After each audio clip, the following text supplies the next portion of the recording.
আমি তো বলছি অন ক্যামেরা, পশ্চিম বাংলায় নতুন একটা পুরস্কার দেওয়ার ব্যবস্থা করা হোক।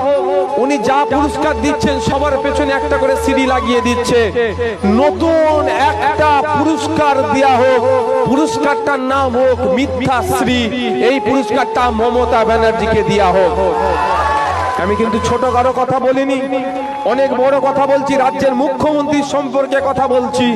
তৃণমূলের তো এখানকার এমপি কল্যাণ ব্যানার্জি মহাশয়। তো কল্যাণ ব্যানার্জি মহাশয়কে বলছি, হ্যাঁ আপনার নেত্রীকে বলছি মিডিয়ার মাধ্যমে, পুলিশ আইবির মাধ্যমে আমি কল্যাণ ব্যানার্জিকে বলতে চাই, আপনি হাইকোর্ট থেকে সুপ্রিম কোর্ট অনেক ছুটাছুটি করেন, আপনার নাকি পেনের অনেক ক্ষমতা। তাই আপনার নেত্রী মমতা ব্যানার্জিকে আমি বলছি মিথ্যাশ্রী পুরস্কার দেওয়া হোক।